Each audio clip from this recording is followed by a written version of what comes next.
All right, well, I think we'll get started.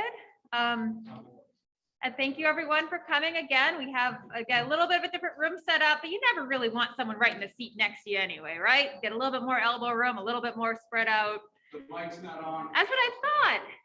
I heard it was on all the time. We had to be careful in terms of what secrets we told up here.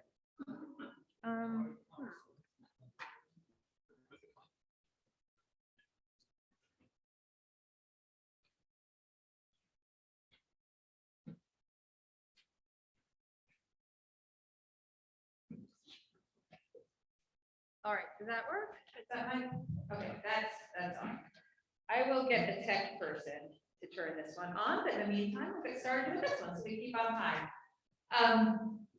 So we're going to be starting the conference with a marketing session, and this is always a hot topic. What is the status of imports and fraud, and what is the market looking like for the next year, particularly with corn and soybeans? So we have 3 speakers that are going to be talking about aspects of marketing and crop insurance and financials. So each of those talks are going to be about a half hour. We're going to save the questions for at the end and do more of the questions in a Q&A panel format. So if you need any clarifying questions, you can raise your hand, but otherwise there'll be time at the end to be able to engage with the presenter some more. So our first presenter is Lynn Clarkson. I'm so thrilled to have Lynn here. He's been engaged in organic for quite a long time and has supported the OGRAIN program for since its inception. Lynn Clarkson is an organic farmer himself and a CEO of Clarkson Grain, a supplier of organic food grains and oilseeds since 1992, and a processor of organic lecithin since 2004. The company buys organic raw materials only from U.S. producers, operates organic elevators and conditioning plants in Illinois, and serves clients around the world. So Lynn's going to start us off talking about fraud, the underbelly of premium markets, with India as an example. I'll hand it over to you, Lynn. Use that one. Good morning. First thing I'd like to do is thank University of Wisconsin for taking a lead in helping us meet the challenges of organic. I think Aaron has done a wonderful job, so I'm pleased to be here. A show of hands, please. How many of you produce organic crops? Okay, how many of you are involved someplace else in the organic chain in delivering or processing? Okay, thank you. Fraud is the most serious threat that I know to the continued existence of the organic market. Fraud undermines every one of you who are trying to do the right job. India is a wonderful example of providing institutional shelter to endemic fraud that's been going on for almost 20 years. Recently, faced by some criticism from the United States, from the Europeans. Okay, thank you. And an anti-dumping suit, India did something that was unanticipated. It unilaterally made some changes that effectively shut down trade. That caught a lot of people by surprise, including a number of traders who were short. In the panic, for a brief period, the value of an organic soybean went from about $18 to about $50. Since then, it has settled back into the 30s. What that does for the American farm community is give you the first chance I've seen in my lifetime of organic soybeans being more profitable than organic corn. So we don't know quite how this is going to play out.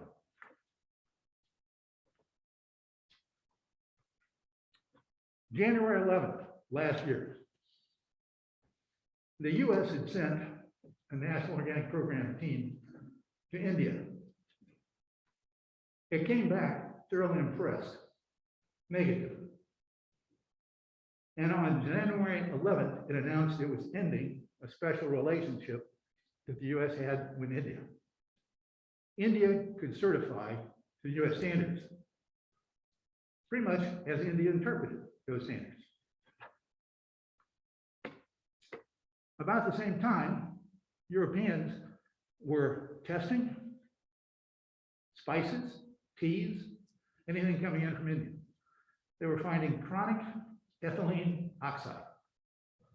Shouldn't have been used in any organic product. It's a pesticide, it's a cleanser, and it shouldn't have been there. They raised the idea of sanctioning Indian certifiers. Third, March 31, a group of committed US processors, I was very happy to see, filed an anti-dumping claim against India with the US Commission for International Trade and the Commerce Department.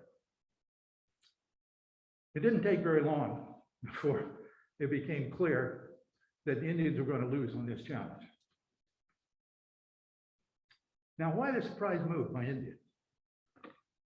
When the US withdrew the special relationship, it left the trading door open. It did not shut the door.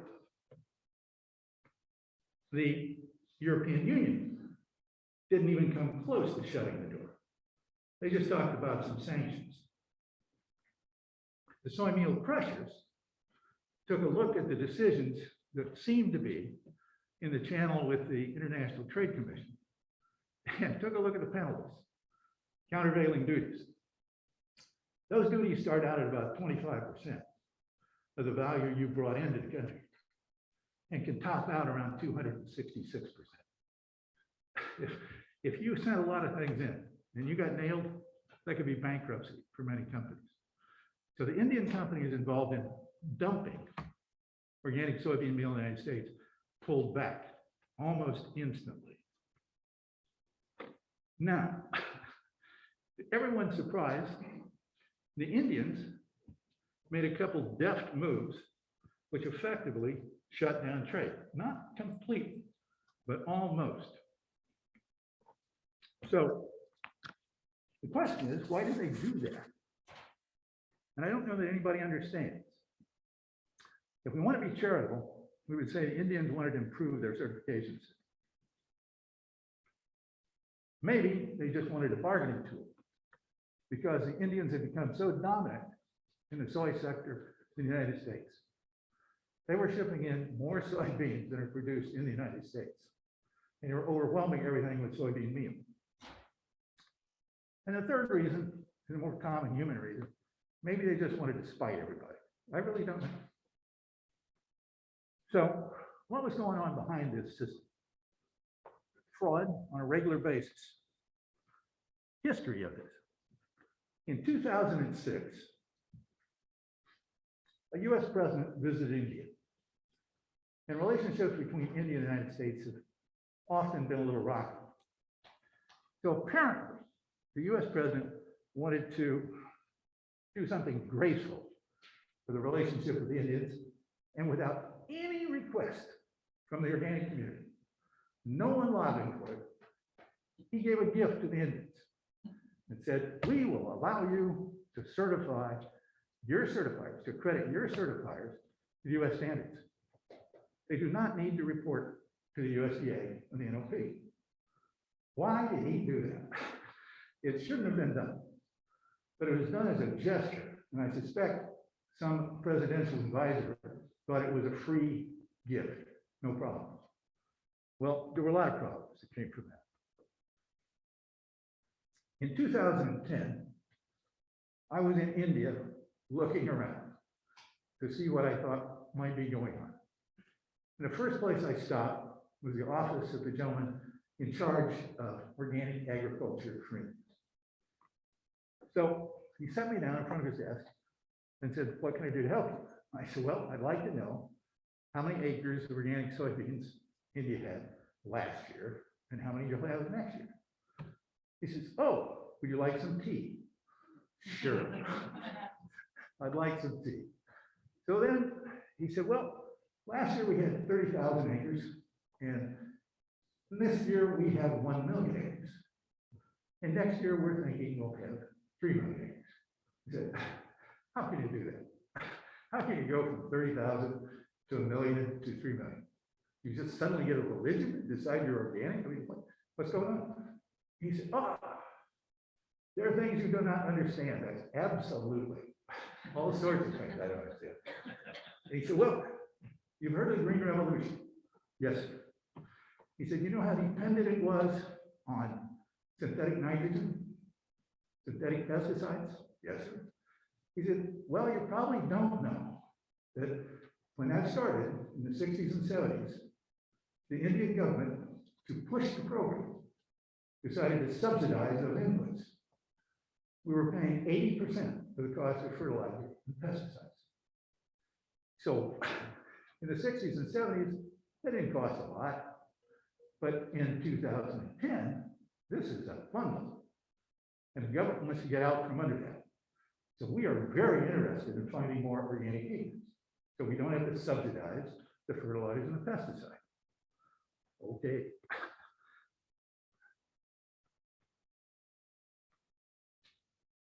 So now we have the Indians in charge of certifying to our standards through a government agency, with the same government agency having a strong incentive of pushing organic any chance they get.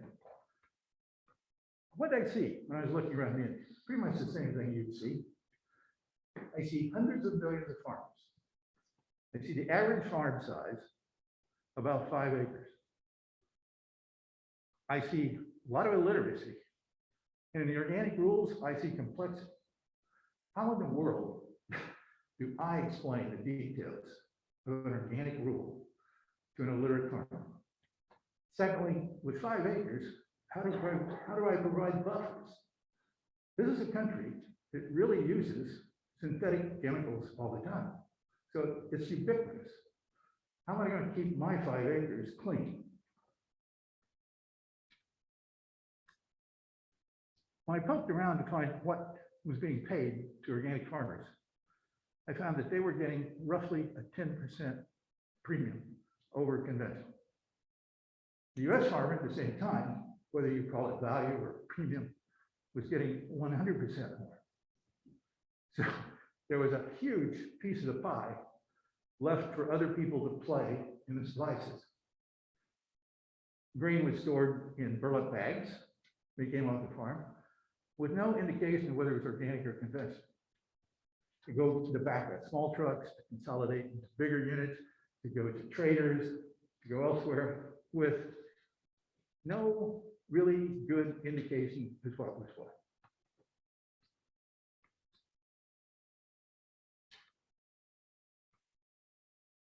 And I found a culture that you find in most of the world. You can find it in some places in the United States. Caveat emptor, let the buyer beware. But here we have a culture, if you tell me something, I pretty much have a legitimate right to think you're telling the truth, and you will follow through. We back that up with a commercial code in the United States. And it's backed up similarly by a number of other countries, all of which are pretty much first world countries. India is not the case. There is a gamesmanship in the marketplace to try and do the least I possibly can to get your money. And you back this all up by something we all know. There's no simple test to determine if something's organic. So between 2010 and 2020, what's going on? We don't have a very good certification system going in India. Poor quality control. You can see it physically in what's delivered. It's coming through. Increasing fraud. And it almost always is claiming that conventional is organic. Or you walk up to a farmer and say, "You're organic?" He says, "Well, I think so." "Well, what's your concern?" "Well, I only use a little Roundup." Then you get into the question of subsidies. I've told you this is in the interest of the Indian government to encourage organics. So the organic processors say to the Indian government, "Well, you know, it's a lot of cost to get from the center part of the country to our ports. Roads are bad, congested, got to move elephants out of the way from time to time. We'd like a subsidy." And the government says, "Fine." And then started subsidizing transportation to the ports. Pesticide residues.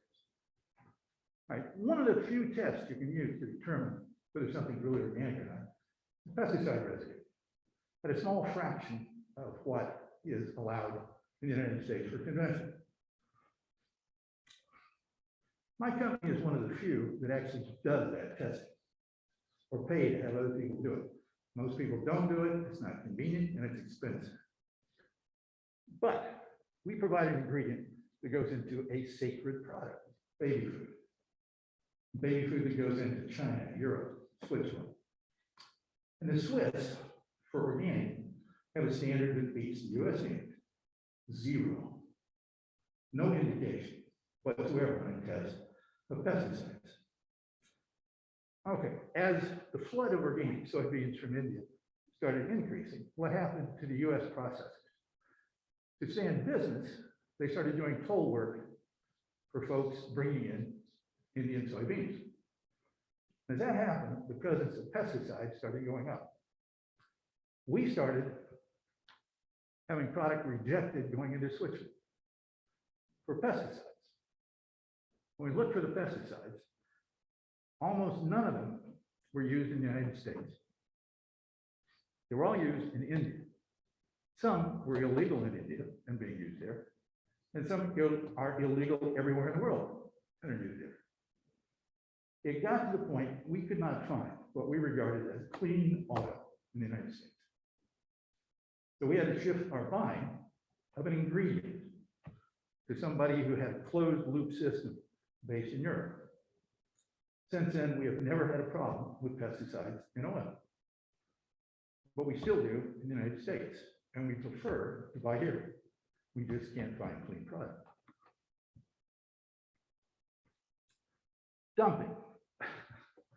Well, filing an anti-dumping claim is not easy.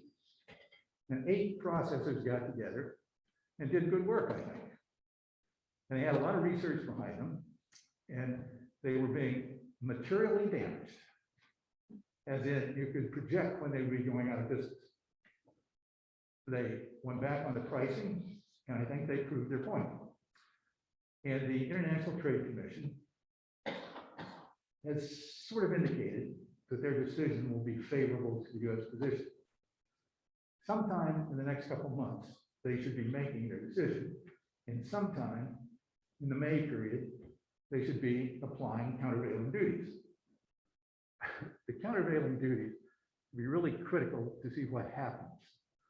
If you take a look closely at India, India is deficit oil, vegetable oil. They're surplus meal. So they want all the oil they can get, and they need to get rid of the meal. Otherwise, you get constipated with it. You can't run a soy processing plant without both. So they became the cheapest place to get soy meal anywhere in the world. You wanted to buy cheap soy meal, where you went? India. Okay, how do we get rid of it? Well, we're plugged into some of the conversations with processors, and some of the processors in India decided it's really good. We'll kind of taper our conventional meal in with our organic meal, still call it organic for obvious reasons. And that concern seemed to get less and less and less as nobody raised any problems with it. It just kept going on. So any way they could get rid of soy meal, they did. And we were seeing our processors in the United States scattered all over the country in serious financial difficulty. So that worked no matter what the government did in India. This worked to really shut down the flow of meal in the United States. Now, at the same time, India was growing to dominate the US market. When last I checked, they were claiming 4,400,000 acres of organic soybeans. How's that compared to the US? Wow. Then the soybean. Okay. In 2017, India had 20 organic soy crushers. In 2020, it was up to 80. It went up by a factor of 4 in 3 years. You're doing great. Thanks. I appreciate the mothering.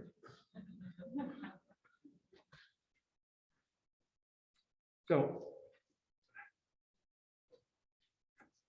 this meal issue is both a financial threat to us and an integrity threat to us. So when the NOP investigated, this is one of the first times I really was enthused about the National Organic Program and doing something that was significant to support the integrity concerns that we have. So on January 11th last year, they announced that they were ending the special relationship that had been granted by one of our former presidents. They said that they had decided that the Indian certification system was inadequate to secure the integrity of the organic system. That was a diplomatic statement. I'm very pleased to see they did. So they set July 12th, 2021 as a deadline for Indian organic businesses to apply for USDA certification by a certifier accredited by the USDA. Then they set another deadline, July 12th, 2022, that you had to be certified by a US certifier. Now keep in mind, Indian-based certifiers could apply to become a US accredited certifier. And one other interesting feature here to me is the Indians do not have a domestic organic rule. They're focused on export. And when you get internally, they don't have a serious rule. The second thing is they don't grant US equivalency. They win our markets easily with special treatment, but we're outside. ADEPA, which is Ag and Processed Food Products Export Authority, again, focused strictly on exports. It then decided, faced by all of this, to suspend OneCert, which is a certifier that some of you may be familiar with, for a period of a year.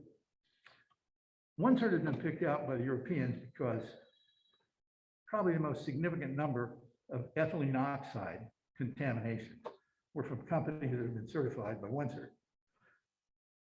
Indians went also on to sanction several other certifiers, most of the ones that work out of the United States and are subsidized, or not subsidized, but are accredited with the NOP. And then they made a masterful move and they blocked the NOP approved certifiers from taking on any new clients for a period of a year. So between the two actions of the United States saying you had to be certified by approved, and they're saying you can't go get new clients, they pretty much shut down the flow of material. So when you look at these rules, you think back to the mothers and fathers of the organic movement that many of us more mature folks in the audience still remember and still respect for having done a nice job. They didn't give a lot of thought to criminal behavior. They assumed everybody who would be interested in organic would follow the rules and try to do a good job. Really? Well, okay, that would probably be some of my naivete too. But there are other people out here that regard the organic system as financial candy. So the question to you becomes, if you wanted to be a crook, you wanted to defraud the system, how would you do that? Well, Randy Catt, that you may know, is the most classic example of a US crook engaged in this. He didn't use anything particularly sophisticated. He was just a good old boy country guy. So nothing sophisticated about his approach, he just lied. Well, he wasn't caught by our certification system. But when Randy never ran out of organics, and he always had the lowest price, your competitors are pretty well aware of the limitations. And one of his competitors turned him into a federal attorney. The federal attorney launched an investigation. So he was investigated, tried, and convicted. He ran this con for 17 years. I have the distinction of being one of the first companies he tried it on And fortunately, we didn't get caught because our contract said two things. Our contract said organic and non-GMO, and non-GMO was defined as no more than 0.9% GMO. And Randy had a contract with us for soybeans, but his first 3 loads were all above 25% GMO. So we encouraged Randy to let's just forget this contract. It's not worth it. But we watched over the years, and he just kept doing it. So what would happen if Randy had been a Ukrainian or an Argentine working outside the United States? I think Randy would still be in business today. So if you and I were to study the land of the land, and we wanted to make money and cheat on this system, I think our first thought would go third world country. Purchasing agents in the United States are sometimes guided by quality considerations, but more often just by dollars. And right now, many of them think their goal is to buy the lowest possible certification. They don't really care about the quality behind it. The certifications they're get out of jail free card. So what would a foreign Randy do? He'd probably start an organic farm, just so he knows the players, knows what the paperwork looks like. Then he starts cheating by buying stuff from neighbors, other places, from port, from traders, and blending it in. His first thought would be he'd hide the activity. If he's found out, then he starts to bribe people. It's a way of life in many countries. If the bribe doesn't work, then he's going to approach you with a picture of some family member, wife, child. You like this person? I suggest that I get a clean inspection. I suggest I get a certification. Now I can speak with this fairly comfortably because I know people who've done this. I know families that turn somebody in are afraid to even talk about it because of personal threats. If you're caught, then the odds of getting caught aren't great. But if you're caught, what happens? Well, the US will take away your organic certification. Wonderful. But beyond that, they can't put you in jail. You live in a venue where the United States has no jurisdiction. And the local company government is not willing to enforce our rules. So there's no fine, there's no going to jail. What does he do? He gets a servant, somebody he knows, or he starts a new corporation and he's back in business the next week. And we don't know who he is. So this works really well if you're doing things in that way. They work pretty well for Randy Cotton right here in the country, but he could have done better.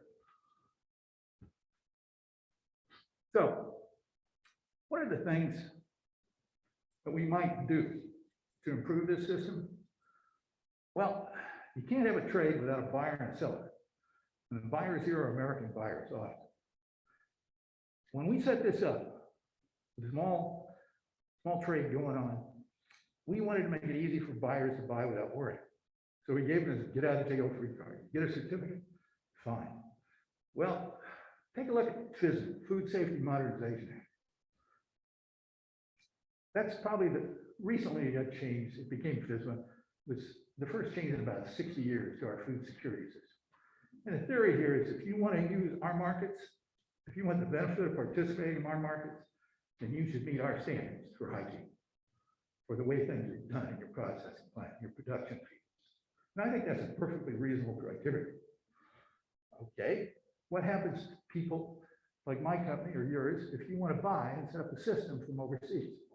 You are personally responsible for policing your supply line. If the US government wants to check, then you go to the foreign country and take them by the hand and show them what you're doing.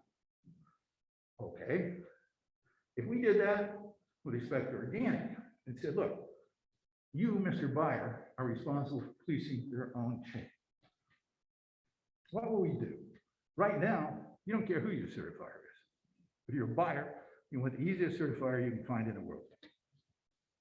If you bore some responsibility where you too could go to jail or lose financially, then you have a serious interest in going to the toughest of certifiers and getting good certification, because the risk calculus just changed.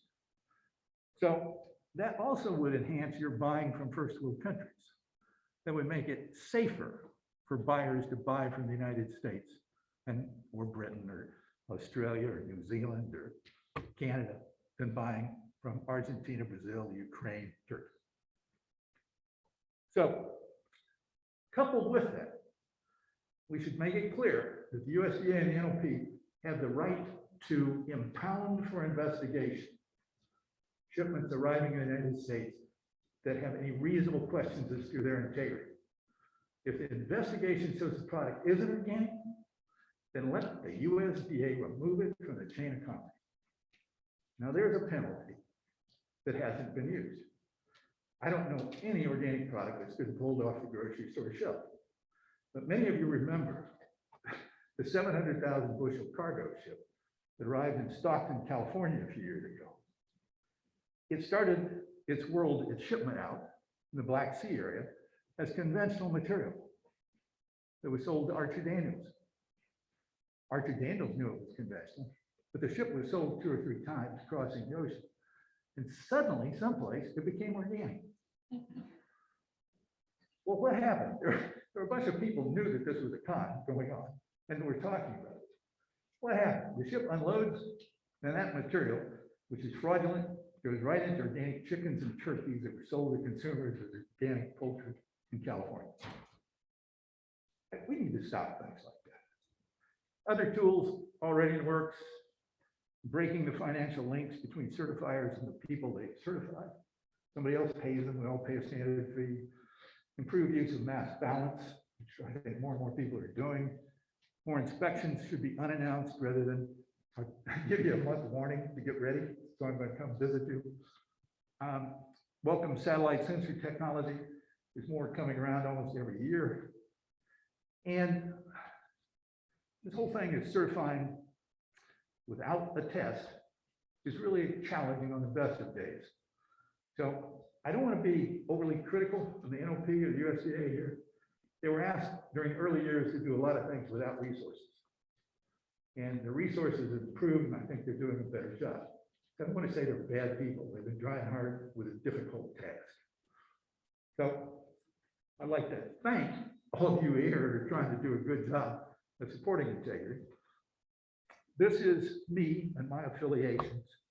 So if I'm tarnished by any of these, I'm tarnished, but here I am. So thanks for your time.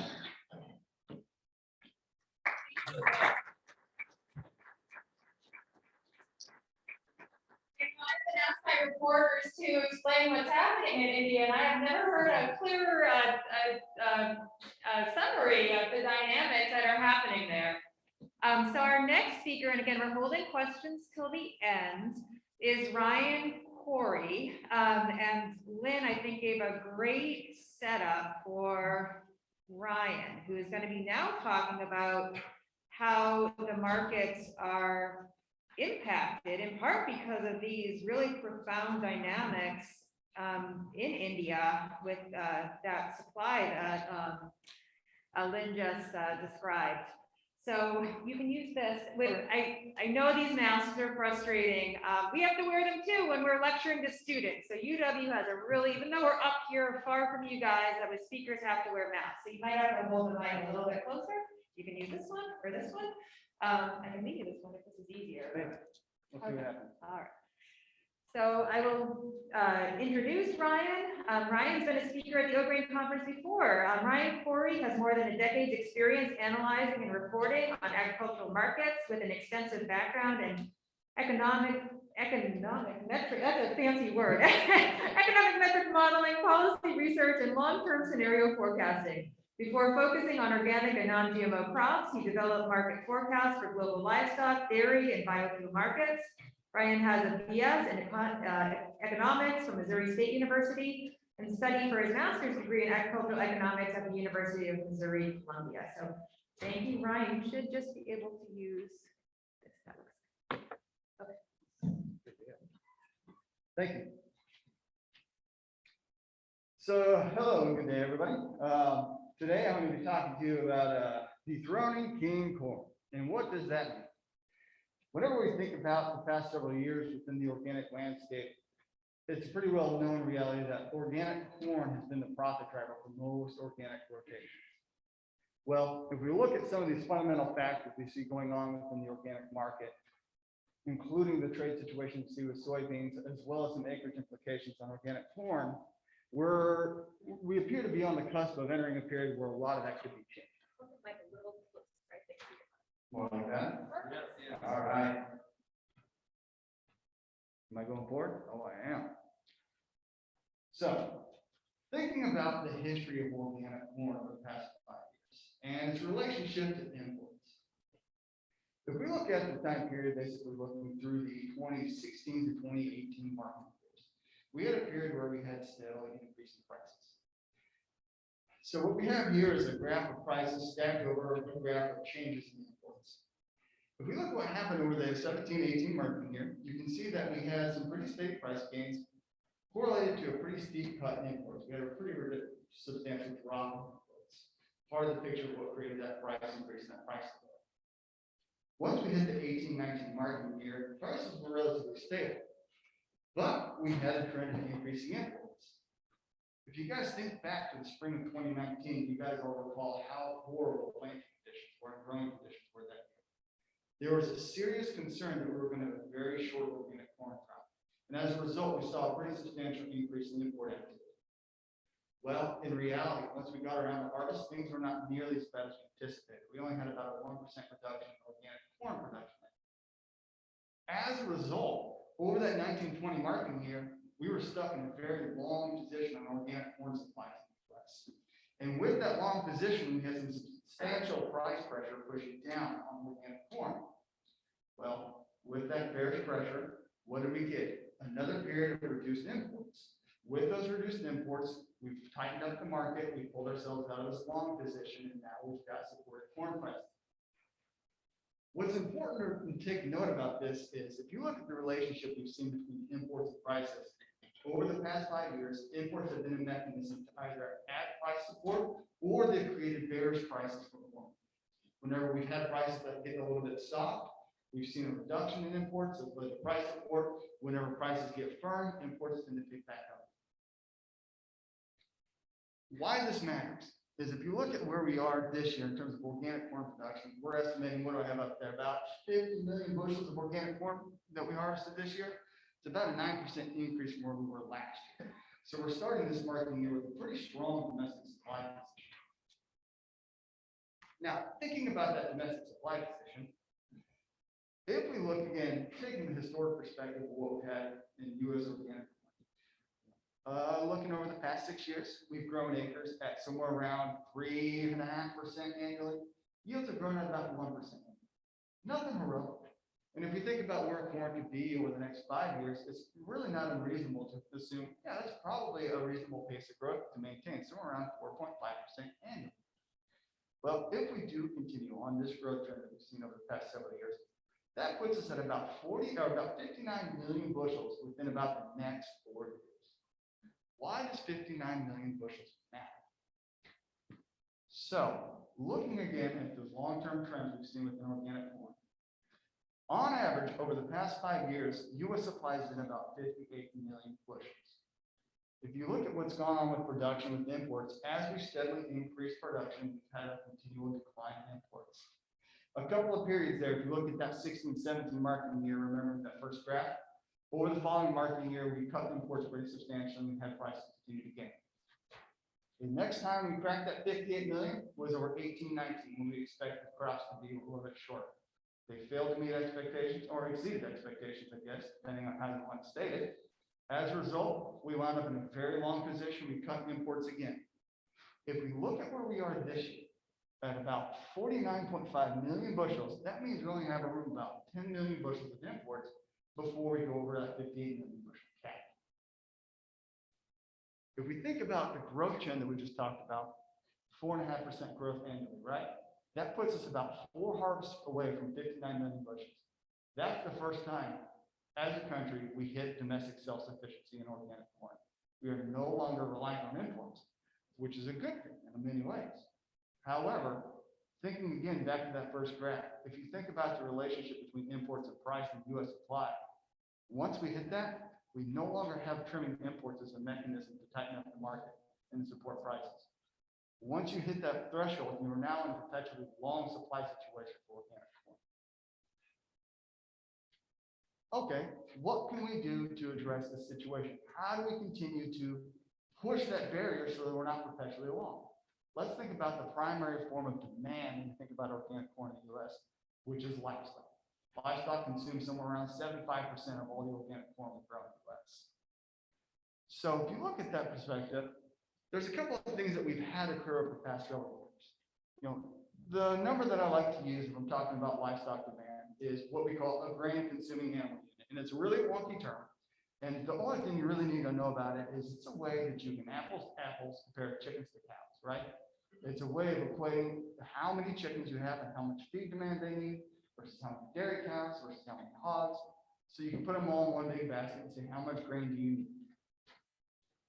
These are not animal inventory numbers, by the way, right? I'm not saying we have 454,000 dairy cows in the US. That's not the case. But if we look at these trends that we've seen in these, we look at organic dairy, and for the longest period, organic dairy was the largest area of demand for organic food. Over the past several years, past 5 years, it's been growing, or do I have 6 years up there, at about 0.5% annually. And actually, the reason that number is only about 0.5% is it's actually in retraction. There's been several issues within organic dairy, and I'll go into those more in a moment, but we're actually seeing a declining trend in organic dairy inventories in the US and feed demand from that sector. Really, the primary source of demand that we've had is in the poultry sector. Poultry feed demand has been growing at about 4.5% annually, which is a pretty good clip.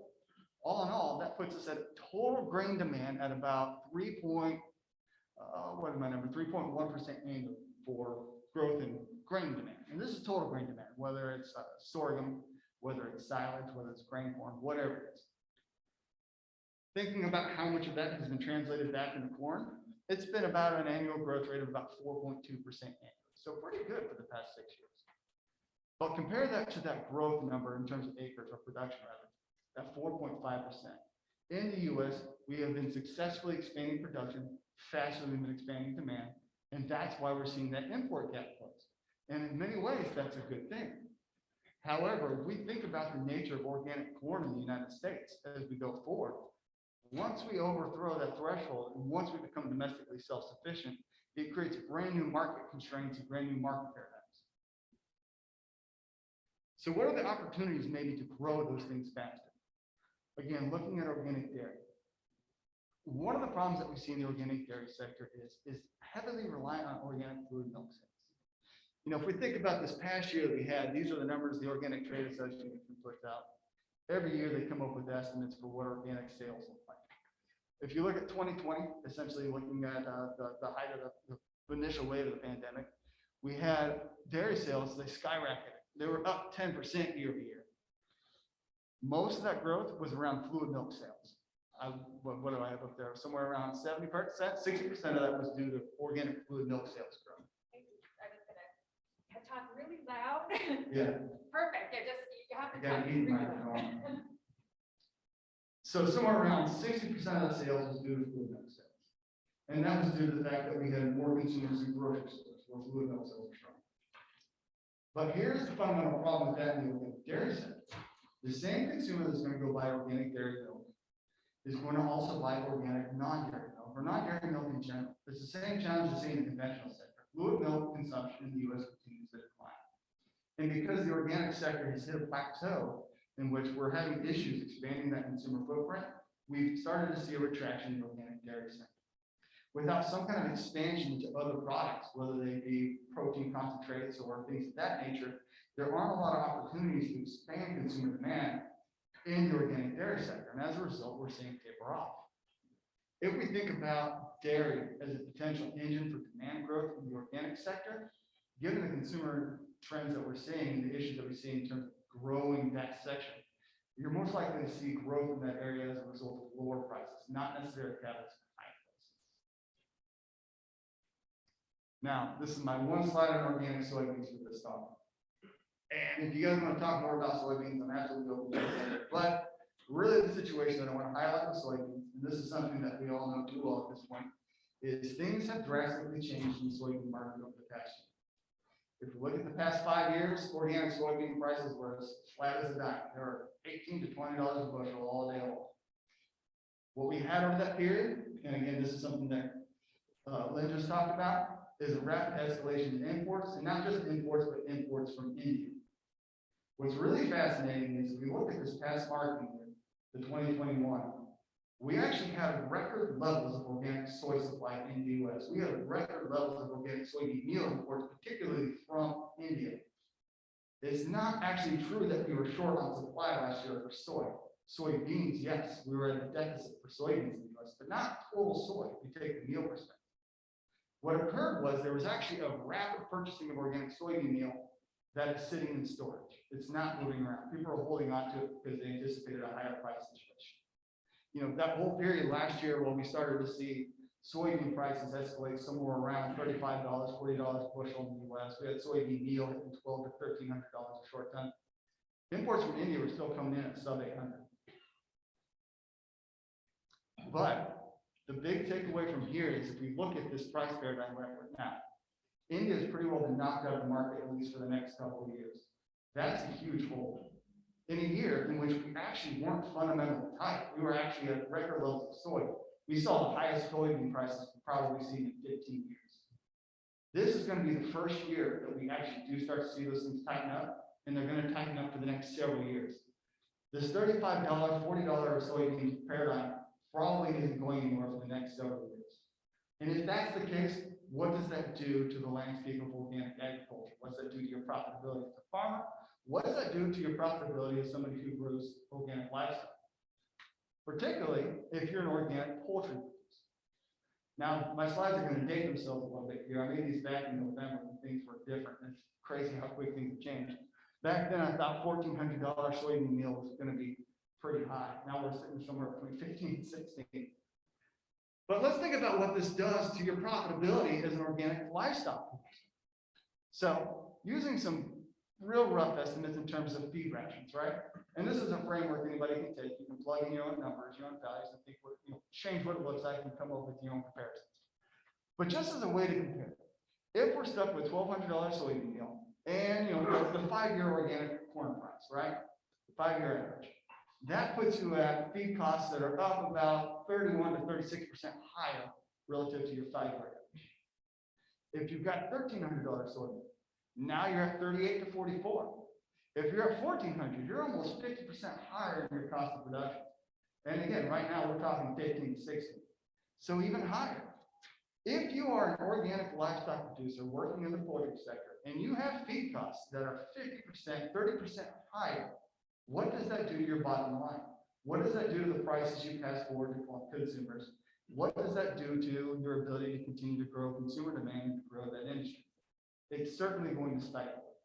So again, if we think about these trends that we see in terms of U.S. production, and we see in terms of U.S. demand for corn, we see some contrasting trends here. Higher soybean prices have a very real possibility of pushing back on the supply chain and pushing down on demand growth for feed, while we're continuing to add acres. If we think about what that looks like in terms of that first graph, if we lost 4% of organic poultry production over the next year, and I chose 4% because that's the reduction we've seen in dairy inventories over the past 2 years. 4% of your organic poultry production falls out. That takes about 1 million bushels of feed demand. That puts you 1 year closer to hitting that threshold. Now you've got about 3 harvests instead of 4 until you hit self-sufficiency. So let's think about, okay, we're starting to enter a situation in which you get bearish pressure on corn. Won't that start to trim some acres? And won't that help support prices? Maybe a little bit, but not nearly as much as you might think, and not if you've got $30 to $35 soybeans. If we look at the organic farm rotation, and this is data I stole from FinBin and I repurposed for my own uses. Again, anybody who wants to can go in and play with these numbers and come up with their own framework for looking at this, but this is just a way to think about it. If we look at the 5-year average price for organic corn, 5-year average cost of production per acre for these crops, and we come up with profitability per acre, you can see that organic corn, organic has been the leader, organic soybeans in second place, and this is just using a real basic 3-crop rotation, with a winter wheat and marginal loser on it, which pretty well passes the reality check for me. Average organic farm profitability per acre, 329. If you wind up like this past year that we just ended, profitability was up pretty good, 373. And that's really due to the fact that we had both higher corn and higher soybean prices. If you look at the prices I'm talking about up there, they don't really pass the reality check now. But the thing you got to remember is we didn't start last year with $10 corn and with $30 soybeans, $35 soybeans. We started with like $6.50 corn and we started with $20 soybeans. So things changed drastically.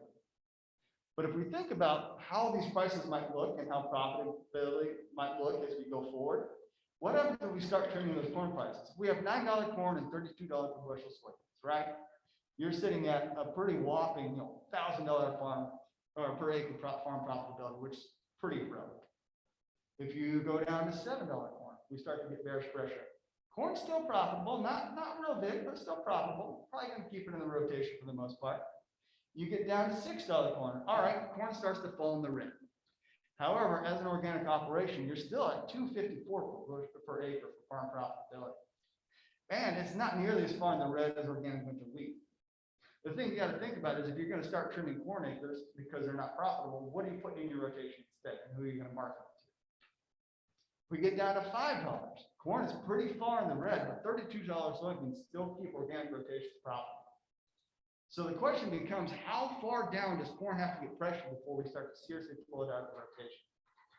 And based on my math, I'd say you can get below $6 per bushel and corn won't seriously come out of the rotation. Just because what else are you going to put in the rotation? Who are you going to market it to? And even at that price range, it's not deep enough cut to really impact organic farm profitability. And this is talking about $32 soybeans being good. We're talking about $35 to $40 now.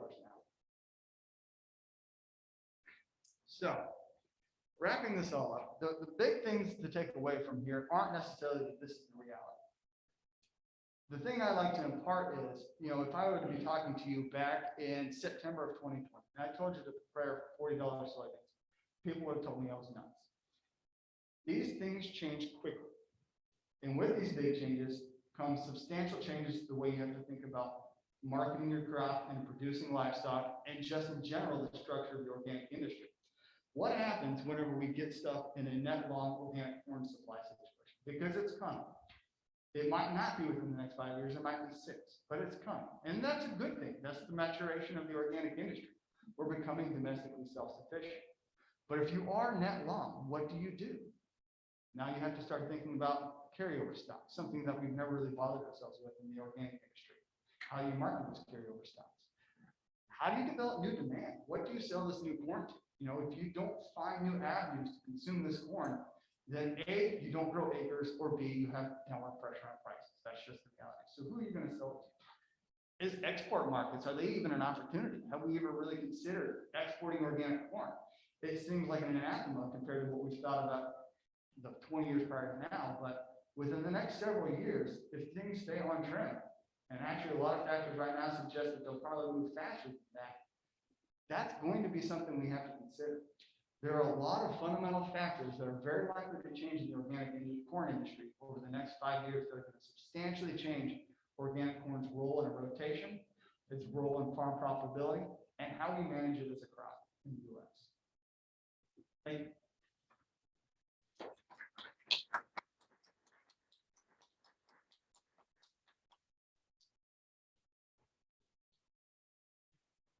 Thank you, Ryan. We have one more speaker from this series of talks, and then we will bring it to the panel. So I will pull up the next presentation.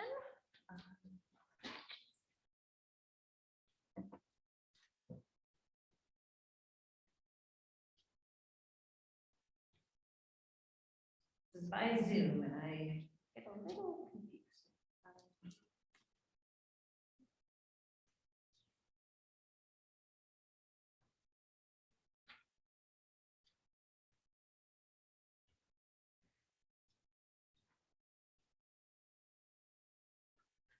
All right, so for all the speakers, One of my musician friends once told me with a microphone, it's really counterintuitive. I think especially with a mask, we don't get that sputtering so much, you have to kiss the mic. So talk loud and kiss the mic so we all can hear.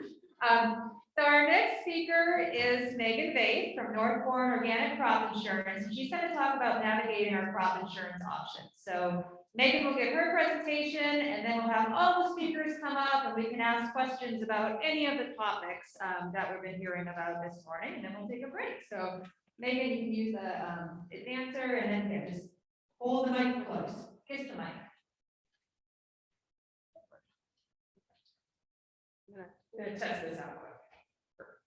Okay, can everybody hear me? Yes. Awesome, I'll try to keep my mic up high throughout this entire thing. But like Erin said, my name is Megan Vaith, and I own Northbourne Organic Crop Insurance. So here's a little bit what I plan to talk about today. First, I want to go over a baseline discussion on how does your crop insurance policy work? What is crop insurance in general? Some changes that are coming for the 2022 crop year. Some specific insurance options for organic producers, which will hopefully be pretty insightful for you guys. They go over livestock insurance and some farm bill considerations for this year. So before I dig into the super exciting world about crop insurance, I thought I'd give a little bit of a background on myself. So my name is Megan Vaith. I was raised on a farm in Northwest Iowa where we had corn, soybeans, and hogs. I graduated from South Dakota State University with a degree in ag business, which led me to my first job as a crop insurance agent. I currently farm with my husband's family in southeast South Dakota. And then a couple years ago, I kind of took a look at the crop insurance industry and realized that organic farmers were not very well represented. It seemed like every agency had like a handful of organic policies, and they didn't really pay attention to them because the bulk of their business was with the conventional farmer. So they were kind of misrepresented in the industry. And so I created Northbourne Organic Crop Insurance so that organic farmers specifically had a knowledgeable resource in the industry and someone to advocate for them. So what is crop insurance and how does it work? Crop insurance is designed to protect your farm against any natural peril that can happen throughout the year. So mainly weather related events is what it comes down to. So basically your crops are protected against wind, hail, excess moisture, drought. Those are kind of the main ones. If you have revenue protection, which most people do, you are also protected against a drop in price throughout the year. There are different coverage levels available from 50% all the way up to 85% and 5% increments, depending on your desired price point. So it gives you a little bit of options. Premium is subsidized by the government, so the farmer isn't paying the full bill for it. So you can see in the chart down below, the coverage level options are at the top, and then the unit structures are on the side. I'd say most farmers probably have enterprise units, so if you look at that third one down and look over, you can kind of see where the subsidy levels are at for coverage level. Policies are available by crop and county, so that gives you a little bit of flexibility where if you just want to insure one crop and not another, you can do that. You can also decide to insure in one county and not another if that's what's best for your operation. So why is it important to buy crop insurance as a farmer? Crop insurance is the only input cost that will actually guarantee you some sort of revenue on your farm. So you can plant all the corn seed and apply all the fertilizer you want, but disaster can still strike and you will not get any revenue on those crops. However, crop insurance can come in and actually guarantee you a set revenue price to get paid if disaster strikes. So how does a crop insurance policy work? So this is an example of a farmer who has an average approved yield of 175 bushels. This is corn. So this means over the last 10 years, on average, we grew 175 bushels. So you take the 175 bushels times the farmer's chosen coverage level, which in this example I use 80% since that's one of the most popular options, to give them a bushel guarantee of 140 bushels. So this means at harvest time, if this farmer harvests less than 140 bushels on average per acre, he will trigger a loss. On the right side, this shows how the revenue side of it works. So you take the bushel guarantee times the crop insurance price, And this is what the price was sitting at a couple weeks ago, but this price is average throughout the month of February, so it's not finalized yet, so these are just estimates. So you take that bushel guarantee times the crop insurance price to get your guaranteed revenue of about $1,600 in this situation. So if disaster strikes and you have absolutely no crop come harvest time, you will get paid $1,600 per acre on your crop insurance policy. So like I said, the guarantee can adjust based on where that harvest price comes in. So here's a couple examples on how it can change for your operation. So on the left, this is what happens if we have a higher harvest price compared to the spring projected price. So the harvest price is tracked during the month of October. So they're basically comparing the February price versus the October price. So in this situation, the price went up at harvest time to $12.20 per bushel. How this works is your bushel guarantee does not change. You still have to fall below 140 bushels in order to trigger a payment, but every bushel below that 140 is now multiplied by the harvest price of $12.20 rather than the spring price we had on the previous slide. So now your guaranteed revenue actually went up to $1,708.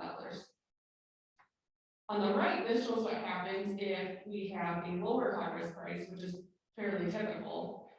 So you take your guaranteed revenue and then divide it by the new harvest price, which in this example I used 1050 to come up with your new bushel guarantee. So this actually changed this producer's guarantee from 140 bushels to 155. So now anything below 155 bushels at harvest time actually triggers a loss. Okay, so like I said, enterprise units are the most common unit structure that farmers have. So I kind of wanted to go over the different options with it and a new thing for 2022. So enterprise units in general are where you combine that entire crop together in the county. So you keep track of your production by section, but at loss time, you add up all of the production and all the guarantees off of those sections to see if you trigger a loss. So really there's only one overall guarantee for the entire crop in that county. Enterprise by practice is a new thing that came out a couple of years ago. And this allows you to have separate guarantees for your irrigated and your dry land. So basically all the irrigated land will be averaged together and then all the dry land will be averaged together, but they will not cross in the middle. Highly recommend this for any farmer that has both irrigated and dry land. So a new option for this year is enterprise by type. So unfortunately, since it's new, they just kind of try it out on a few crops. So right now it's only available for wheat, dry beans, dry peas, and sunflowers. But it allows you to have separate guarantees per type of crop. I'm kind of hoping that this expands in the near future to like corn, so that you can have a separate guarantee for yellow corn, white corn, blue corn. And another advancement I'd really like to see on this that I'm working really hard to get pushed is enterprise units by organic type. So right now, if you have certified organic land and conventional and transitional, they're all averaged together if you have enterprise units. I'd like to see where that can be split out separately, so you have separate guarantees for them, but still get the enterprise unit discount. Okay, PACE, or post-application coverage endorsement, is a brand new thing for this year. Meaning they just announced it a couple weeks ago, so there's not much information out there about it. So this is a special endorsement specifically for farmers who split apply their nitrogen. So you must typically do this throughout the year in order to qualify for this coverage. And it basically pays on what they think your yield loss will be if you weren't able to go out and make a pass during the V3 through V10 stage during the year because of some sort of weather related incident. Unfortunately, since this is so new, they haven't released any rates yet, but we're told that it's going to be subsidized. I've heard rumors that it's going to be about $9 an acre, but no idea if that's actually going to come to fruition or not. The frustrating part about it is even though rates aren't released, they still expect you to sign up by sales closing on March 15th, which does not give very much time. The other thing with this, kind of like the last thing, they just try it out in certain areas. So here's the counties in Wisconsin that have this available. And I know there's Illinois farmers here too, so I looked up those available counties and it looked like pretty much every county in Illinois was allowing it. How am I doing on sound? Can everybody still hear me? Awesome. Okay, uninsured, unavoidable fire or third-party damage. This is kind of a mouthful. This isn't anything new for this year, but I think it's really important for the organic farmer to understand it and know that it exists. It was new a couple of years ago and it just hasn't been talked about very widely. So this policy protects your APH from any situation where you have a third-party damage. So the most common example we see in this industry is chemical spray drift. Not a very fun topic. So how this works is basically if you have a situation where you think that your crops were damaged by chemical spray drift, you need to call your agent and file a notice of loss stating that it was third-party damage. Then they will contact the adjuster and you will file a modified acreage report showing that the acres have been damaged. And then this allows you to completely exclude those acres from your APH. So you won't have that 10 years of reduced yield in your history. So here's an example of how this will work. So in this situation, the farmer planted 100 acres of corn. 30 acres of those were damaged by chemical spray drift. So he called his agent and filed the notice of loss. Then the adjuster came out to look at it, to kind of verify all the acres, take pictures, do all the paperwork necessary. He determined that, yes, there was 30 acres of damage, and then put an appraisal on the acres that were there, stating that there was 5,700 bushels, and they thought that 300 of those were right on the borderline and they were not damaged, so those would be able to be harvested. So on the remaining 70 acres, the farmer produced 12,000 bushels, so an average of 171 bushel yield at harvest time. If this producer did not call his agent and file the appropriate paperwork, he would have a 123 bushel yield in his APH for the year. So this is an APH is a 10-year database, so this 123 bushel yield would stick with him for 10 years. However, this farmer did everything correctly and called his agent and had the adjuster come out and follow the processes. So he's able to have a yield of 171 bushels, just like he harvested on those 70 acres. Excuse me, I'm gonna take a drink.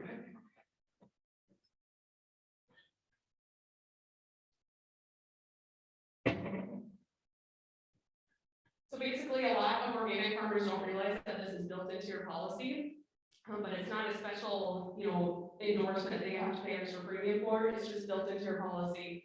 So it's a good thing to know, especially in this situation where it changed the producer's yield from 123 to 171 bushels. It can make a big difference in the long run. Beginning farmer rancher isn't a new thing for this year too, but I also just kind of wanted to make sure everybody was aware of it. So this allows producers, after they turn 18, to have 5 years of additional benefits in the crop insurance industry. So some of the main benefits are you get waived administrative fees, which is $30 per crop and county, so those are completely waived. You get an additional 10 percentage points of subsidy, which is a big deal. And your yield adjustment is changed to 80% rather than 60%. So how this works is if you have a yield adjustment on your policy and you had a year where you had a very poor yield, the crop insurance policy will plug in 60% of the county T yield instead of your actual harvested yield to kind of help boost it up. But if you're a beginning farmer rancher, you get to use 80% of the T yield instead. The biggest takeaway from this, though, is the extra 10 percentage points of subsidy. So a lot of times this is a son coming into the dad's operation, and I work with a lot of producers that compare the two policies, and the son that has beginning farmer rancher, and their policies are set up exactly the same. He can typically purchase up a coverage level, so have an extra 5% of coverage, and his premium is the exact same as his dad's. So he's getting better coverage without having to pay more premium. Kind of a big deal. College years can be excluded from these 5 years of benefits. So I often suggest that if a producer is going to go to college and then come home and farm, the years where he's in college and he's maybe farming a quarter of land to help pay tuition, maybe wait and use those benefits afterwards, because he can still use a full 5 years, and typically the farmer's coming back to the farm they'll be farming more acres at that point, so they get more overall benefit from it. Sorry, my voice is kind of cracking quite a bit.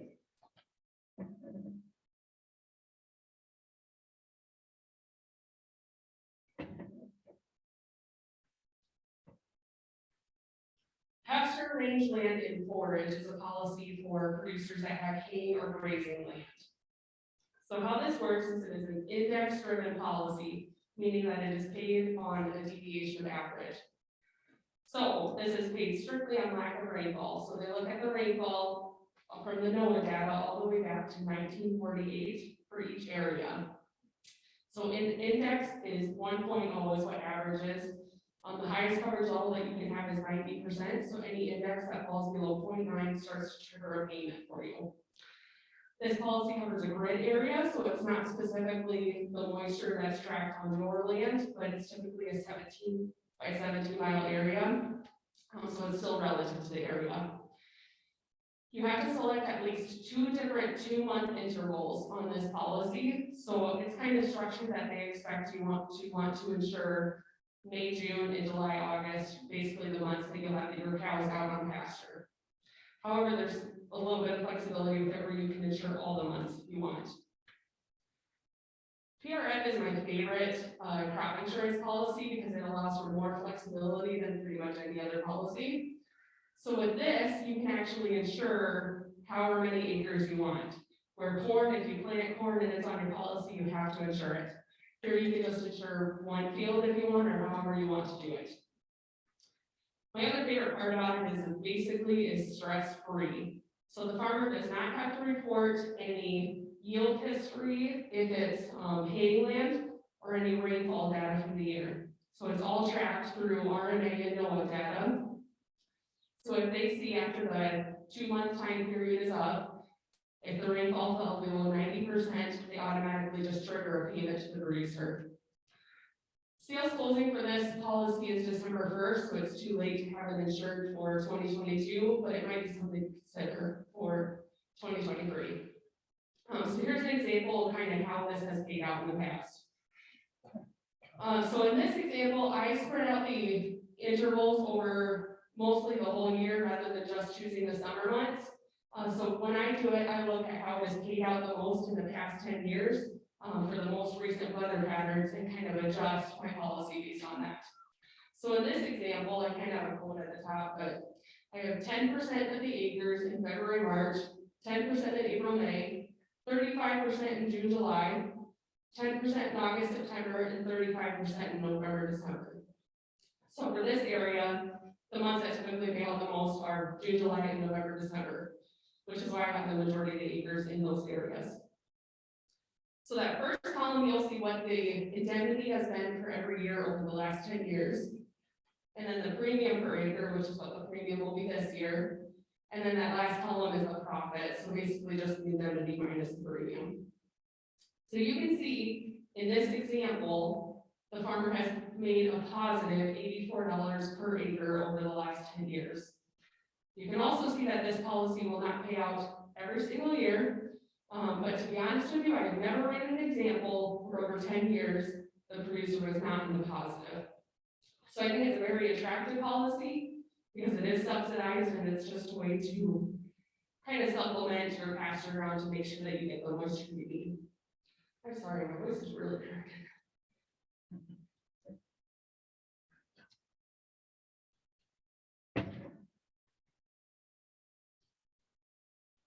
Whole farm revenue protection is a policy option that's really good for organic farmers because they are typically more diverse than the conventional farmer.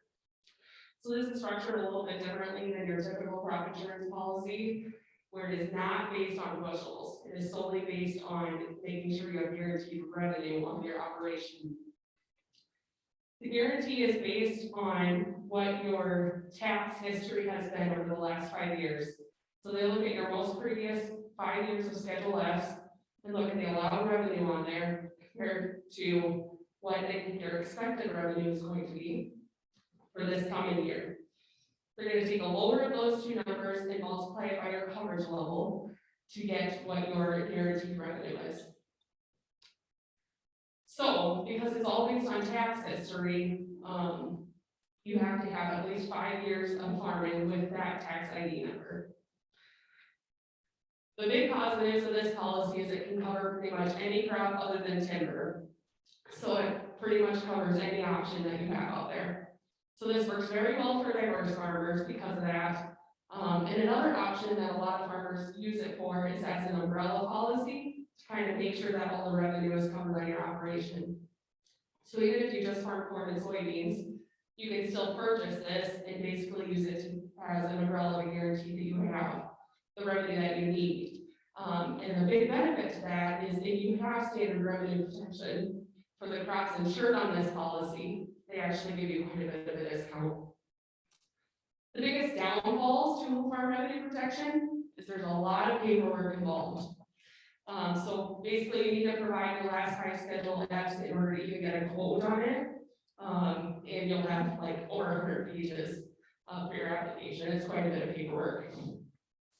The other biggest downfall is that claims are really delayed on this policy compared to your standard revenue protection because they cannot pay a claim until after you have filed taxes for that year.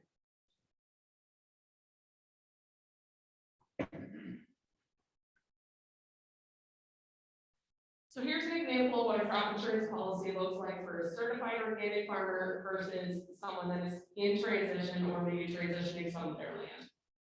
So the top example is for a certified organic farmer in Dane County, Wisconsin.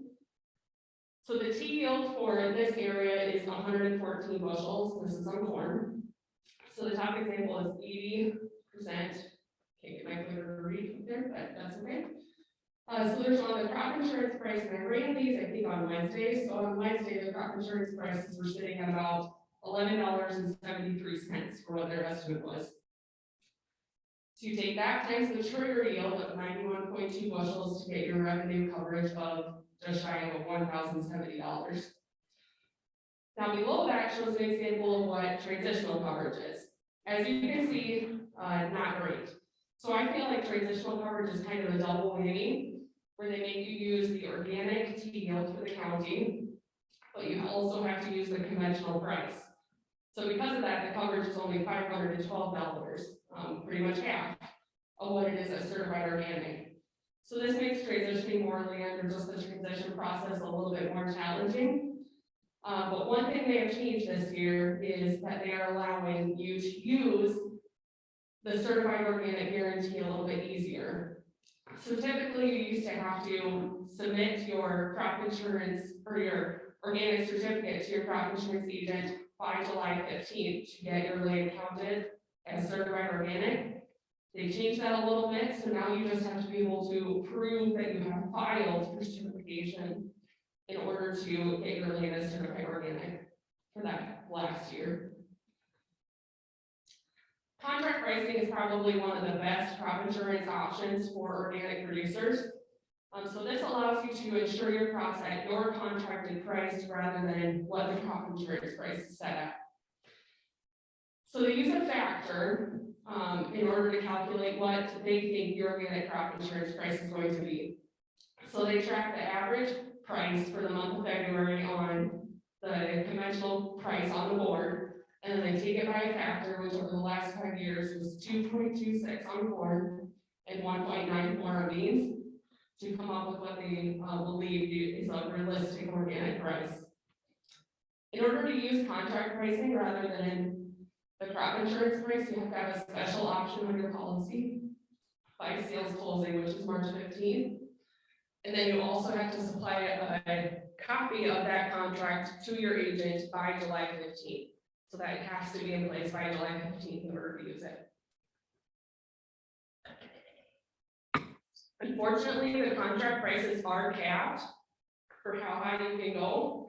So that's capped at 1.5 on corn times what the projected price is, and 1.75 on soybeans. They have been increasing this on some of the crops. I think triticale this past year went from 1.5 to 2.27. So I'm hoping to see them do that this year as well, or I guess on corn and soybeans. Because I think last year It came in at where they capped it at 14.5 on corn and 39.5 on beans, which we're not too far off on beans. So I'd like to see them increase that number. So here's an example of how this will work to change your revenue guarantee. So this is on soybeans. The example on the left is the 45 bushel guarantee times where the crop insurance price is currently sitting at for about $24.74. And then on the right, this producer was able to get a contract for $33, which is extremely realistic at this point. So you can see it changed his revenue guarantee up by about $350. So it made a big difference as to what his crop insurance guaranteed revenue was. I'm really sorry, I don't know what's going on with my voice.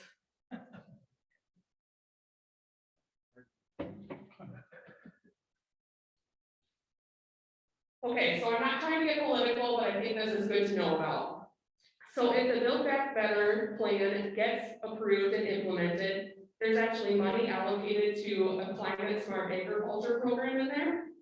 And within that program, they are planning to pay producers $25 per acre on the acres you have cover crops planted on. They're really, really pushing this. So they're actually going to give $5 per acre to absentee landlords, basically just to help push that the farmer plants cover crops on that land. However, if you own the land and farm it, you still get maxed out at the $25, so they're not going to give you $30. But I think this is really important for organic farmers because most organic farmers already plant cover crops. So realistically, as long as you record your cover crop acres at FSA, you might not make any changes to your operation, but you get these additional payments. So that'll be really nice for organic producers. I also think that this will push a lot more farmers to plant cover crops. So something to keep in mind is if this does get approved, I would have your seed in place in plenty of time because I can see there being a shortage of cover crop seed. Because cover crops are going to be even more prevalent in the future if this gets approved, here's a cover crop termination chart, which just shows when your cover crop needs to be terminated in order to ensure your cash crop that you're planting after that. So most people in this room are probably in that blue zone. And what that means is your cover crop needs to be terminated before the row crop emerges from the ground. So why is it important to work with a specialized agent? I'm not by any means saying that you need to work with me, but I think it's important to work with an agent that understands organic farming in your operation. Also, make sure you work with an agent that's willing to do a personalized farm assessment for your operation. So this might mean that you have different coverage than your neighbor or a different wind or hail policy than them, and that's okay because every farm is different. Make sure you're working with an agent that understands contract pricing and will make sure that all the paperwork is in place for you to utilize that. Organic crop insurance has a lot of additional paperwork to it compared to the conventional world, which I think we're all used to by now because that's just organic farming in general. So make sure you're working with an agent that understands that and will have all the paperwork submitted timely. I have worked with customers that in the past worked with agents that didn't understand this. And since they didn't have like their organic certificate or their plan submitted on time, they actually had their claims paid as transitional organic rather than certified, which, as you saw a couple slides ago, meant that their indemnity check is half of what it should have been. So kind of a big deal. I promise I'm almost done. Make sure you're working with an agent that will advocate for better crop insurance coverage specifically for organic producers. There has been a new director of RMA that was installed a couple months ago. And I used to work with her in the past. I have a personal relationship with her. So I'm trying to utilize that to my advantage to increase crop insurance awareness for organic farmers. And so with that, so a couple of things I'm trying to do is change that enterprise unit by type so we can have different type or different coverages for the different organic status, whether it's certified or transitional. And another thing I'm really trying to push is to get a crop insurance policy in place that will help cover you if your grain doesn't meet specs at harvest time. So, for example, if you plant food grade soybeans and you insure them that way, and then you go to deliver them in the fall and they don't meet specs, and so they pay you based on like a feed grade premium, I'd like to see a crop insurance policy come in and kind of make up some of the difference in revenue. So we'll see if that gets changed, but hopefully some positive changes coming for the organic farmers.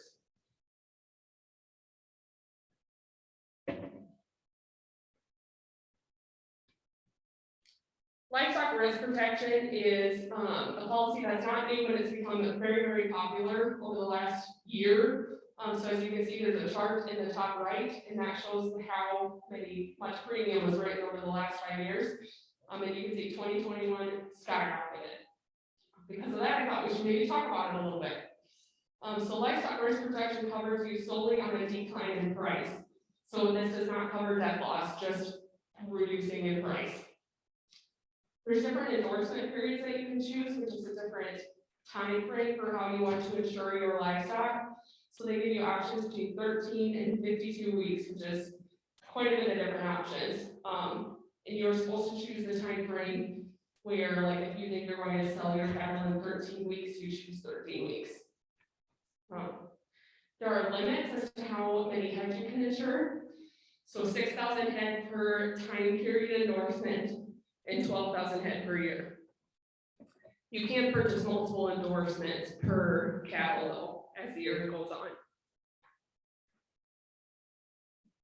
Indemnity is triggered when the ending value is less than what the coverage price is, and I have an example of how this works on the next slide.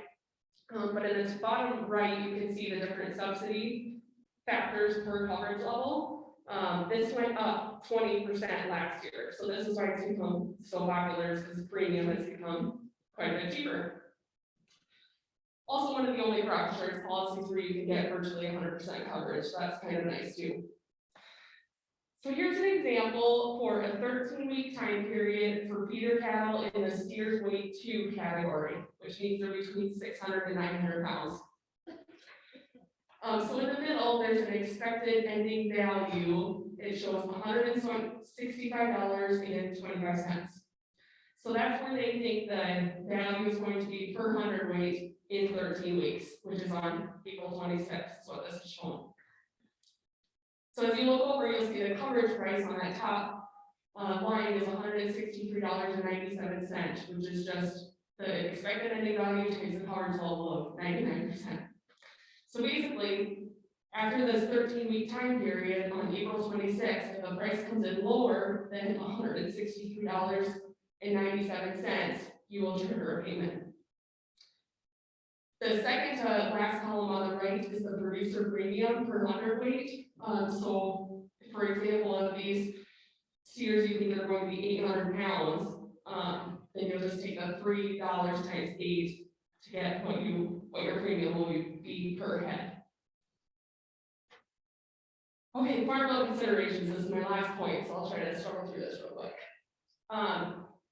Recently, they changed it, so you have to make a farm bill designation every single year rather than once every 5 years. So I just kind of wanted to visit with what the options are and maybe what you should choose for this year. So PLC is the first option, which is price loss coverage. And in order to collect on this, the conventional prices have to fall below $3.70 on corn and $8.40 on soybeans for an entire year average. Likelihood of this happening? Probably not. So our county might be a better option for this year. So our county covers you for a loss in revenue and price and yield for the county. So payment triggers when the revenue falls below 86 of what they think the benchmark is going to be. And it pays on 85% of your base acres. PLC pays on 85% of your base acres as well. Our individual is structured the same as our county, but instead of using the county yields, you get to use your individual yields, which could be pretty attractive, but you only get paid on 65% of the base acres rather than 85%. So because of that, for this year, I think a lot of producers will stick to our county. But you can definitely make whatever election you want. Elections are made by farm number and crop, so if we have multiple different farm numbers, you can actually choose different farm bill options to kind of play around with it. Okay, sorry for my voice again. I don't know what's going on. Here's my contact information. If you have any questions, come find me. But I think we're going to a panel.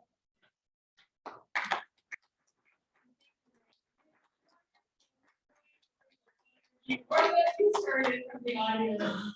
So with that, I want to bring Lynn and Ryan and Megan up to the panel. You guys are going to have to turn on your mics. So there's a switch. And again, make sure you both, for the panelists as well as when I pass the microphone out to the audience, be sure to kiss this mic because it really does help with the projection of the sound. So I will let you guys get settled. So this is just a general Q&A, but also I really encourage people to share just general thoughts and experiences too as we talk about topics of fraud or price projections for the next year, market projections, or experiences and questions about crop insurance in general. So I can just open it up. Go ahead. Okay, there's questions for Megan. I just wanted to know if you know anything more about that blue zone map for the cover crop reimbursements. You said the cover crops need to be terminated before the crop can be planted. I'm just curious with like roller crimping and planting soybeans into a roller crimp drive. Do you know how that will affect that at all? Is this working? Is this microphone on? Yes. Okay, perfect. Yes, that does count. So roller crimping counts, basically any form of termination, and they're kind of looser on it than I would have expected. So a lot of times they say, well, when you planted the crop, that terminated it, so that's good enough. But you guys are in a really good zone for that. Where I live, it has to be terminated 10 days before planting. So you actually have to make another pass and terminate it before you plant your row crop. That's interesting. I wonder, because even in this area, if, we talked last night about early planting into standing rye, if that might alter your decisions of whether to plant early to standing rye and then terminate, or if they even go into that much detail and nuance with the practices. Yes, and this is all self-reported too. So a lot of times agents don't ask, when did you terminate your cover crop? You kind of just don't talk about it. So if you don't tell your agent, they don't even know. We'll cut that out. My insurance lady said the same thing.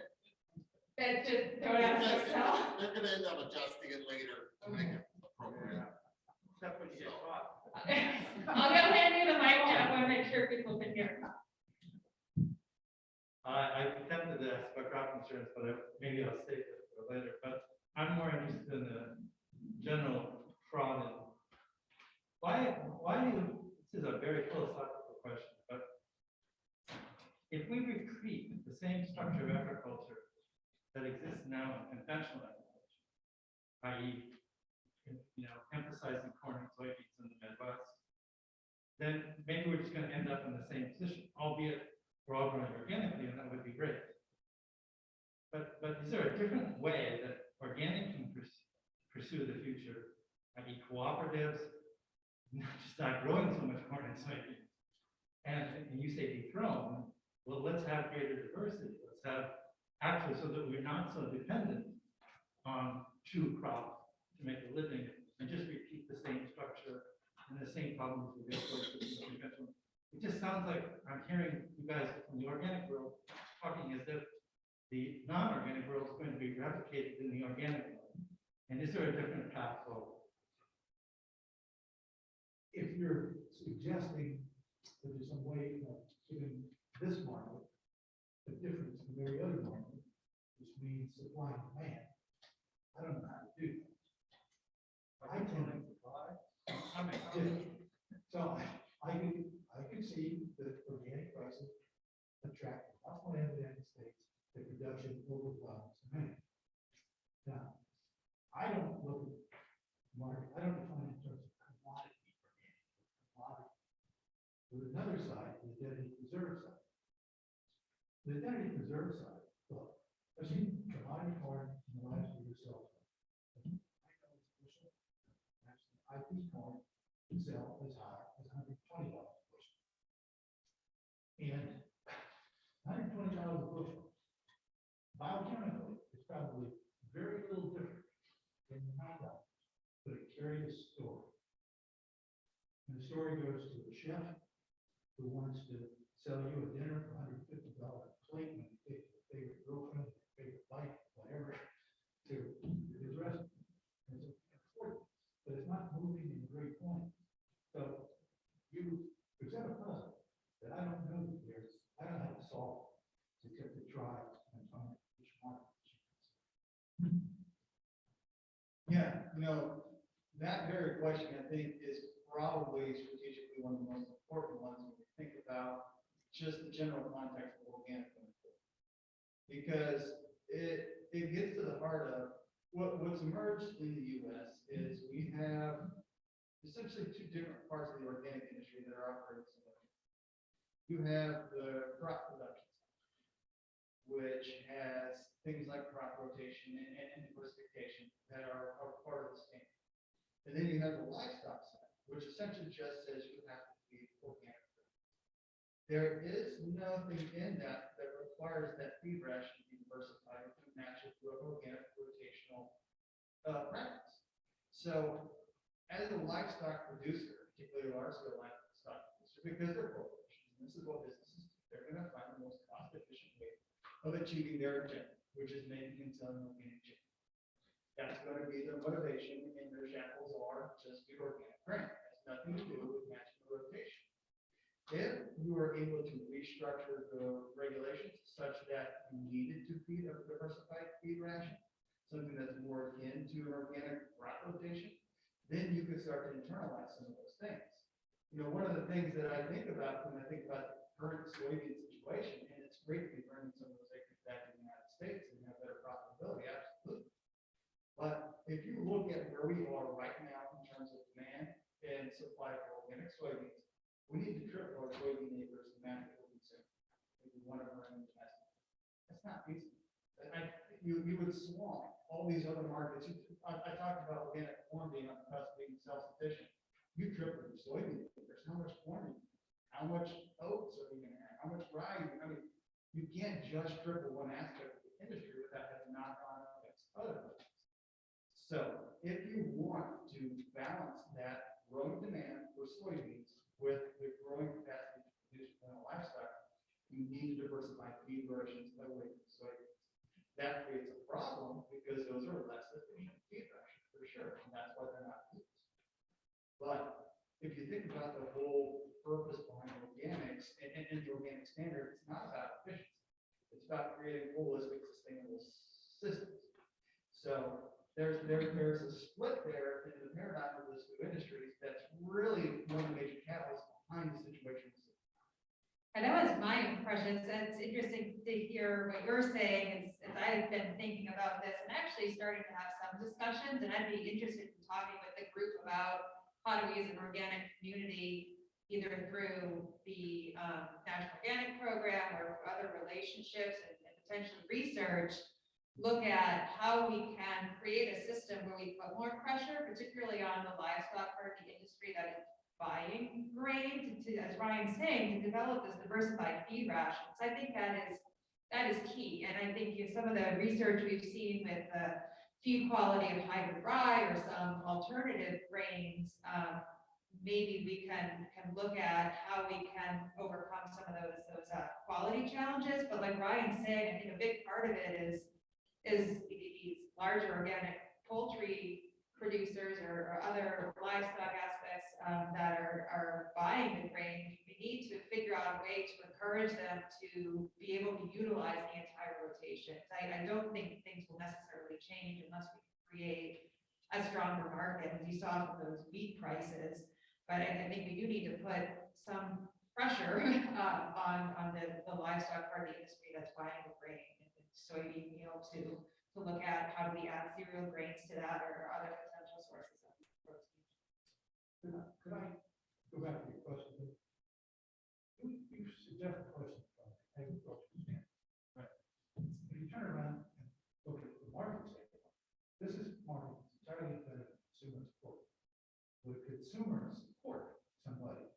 charging more for a poultry feeding operation. Use diversified feed. There are a number of consumer product companies that are talking about doing that add-on to organic referencing. But if you say conventional is X, organic is 2X, then people or farmers who participate in that really be looking for something order of 3X.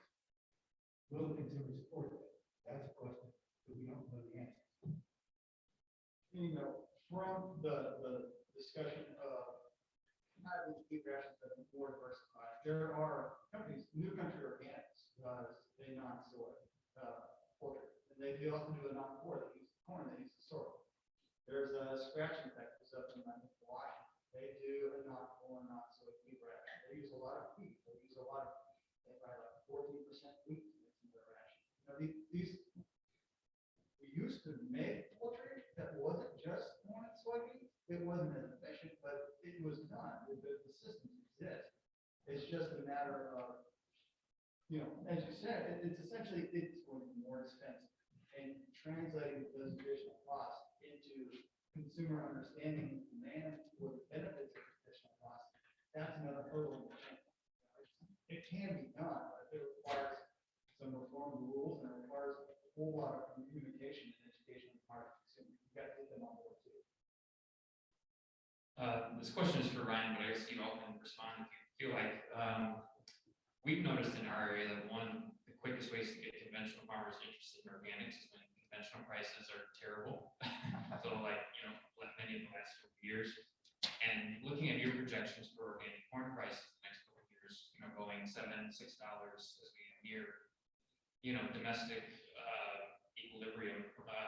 Do you foresee any impact on, you know, conventional farmers being a lack of, I guess, interest in wanting to transition to organic as those prices come closer together? Because we're seeing, you know, conventional corn at over $6. So I'm just curious if that's been on your radar, what that could do to the overall climate of, I guess, organic versus conventional demand.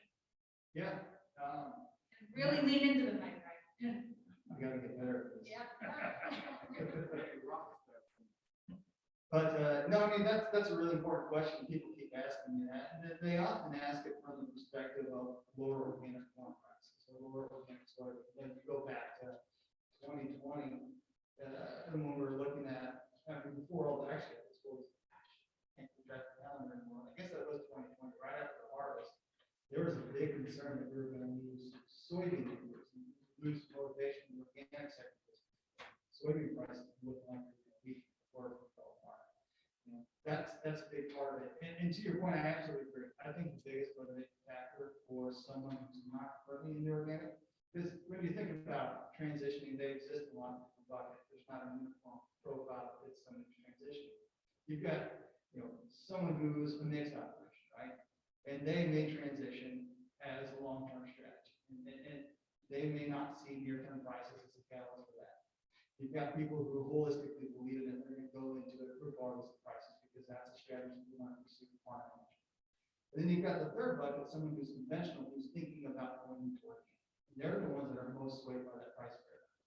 And at the end of the day, you know, from my perspective, it is just that. It's not necessarily organic prices, it's conventional prices and profitability. Because it's a farm management strategy you have to adopt.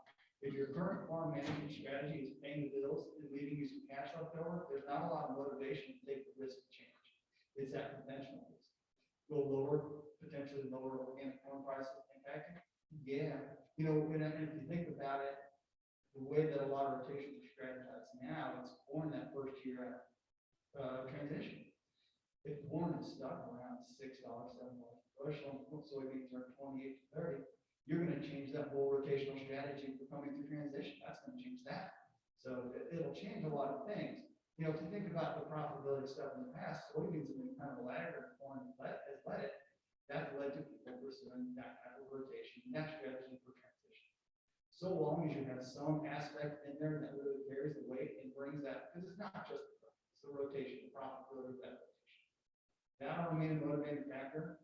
But in terms of new people transitioning, yeah, it's that conventional part. So conventional stays strong. You're not going to see a lot of new entrants in the industry because it's adopting a new strategy. There's a lot of risk with that. Why would you take it if you're profitable? maybe you wouldn't know the answer to this, just to follow up though, you talked about the prices though, but with there being shortage of conventional inputs and high input prices in conventional, do you see that at all impacting?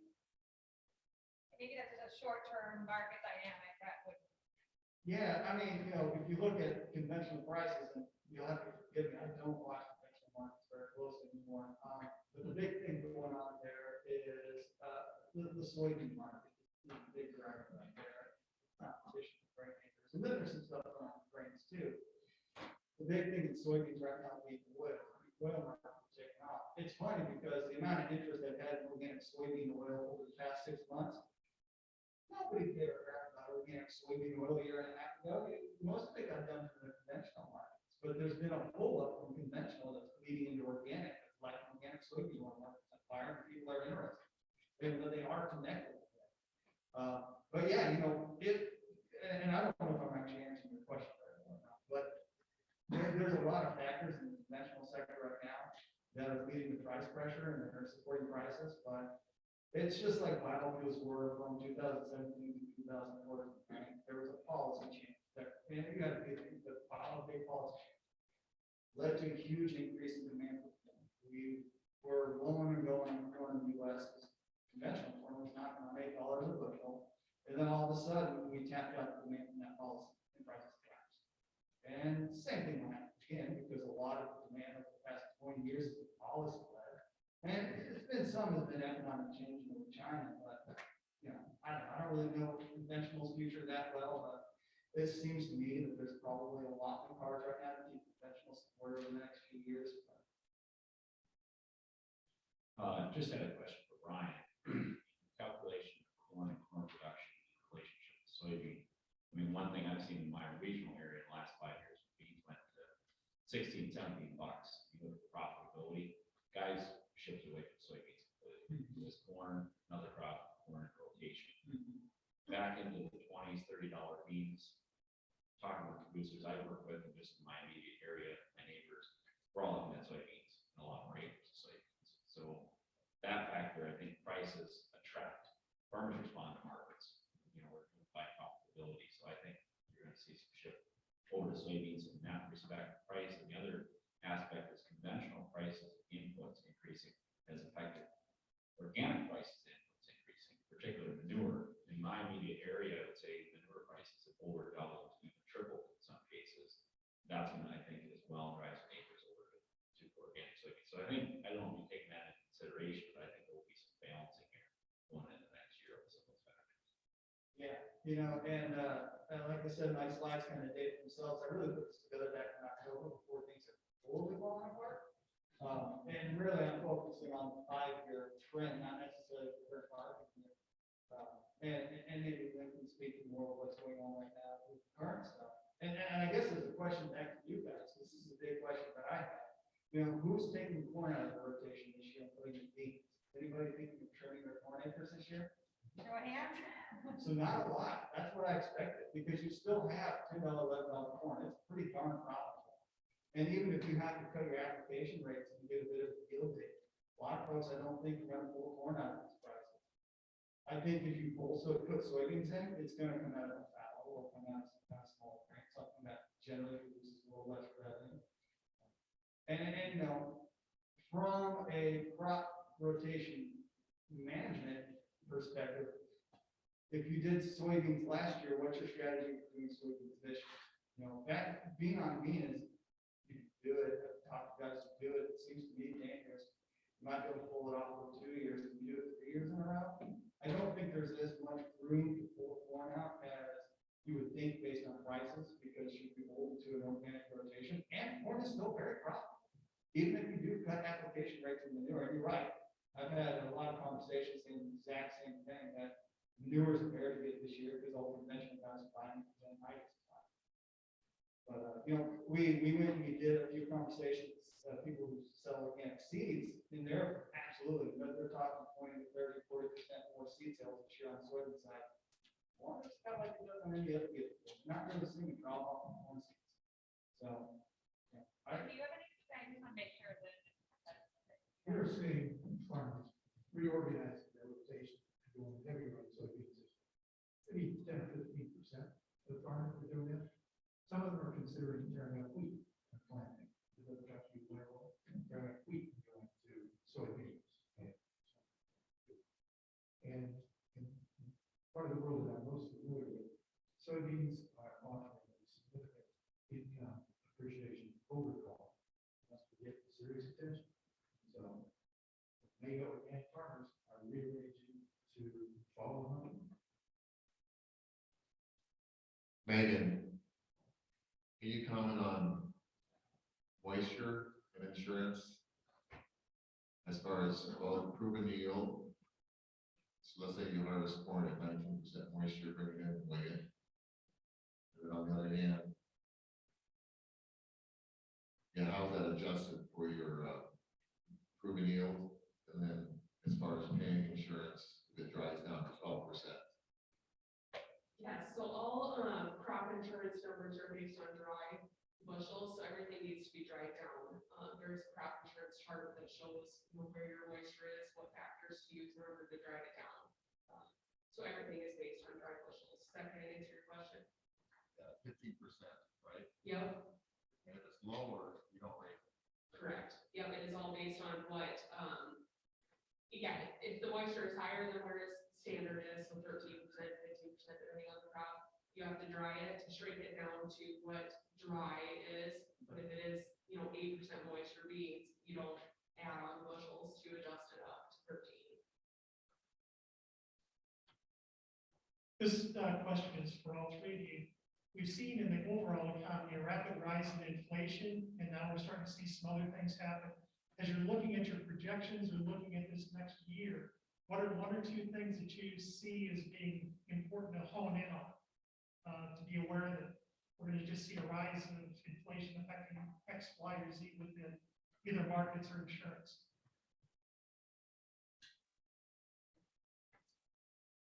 Well, the only thing that touches on that, You lean a little bit more. we're seeing people putting a lot more attention to the efficiency of nitrogen and how to perhaps remove supplemental nitrogen and go to more green sources of nitrogen. And that's probably the most significant response I've seen among farmers that I know with respect to inflated costs and inflation.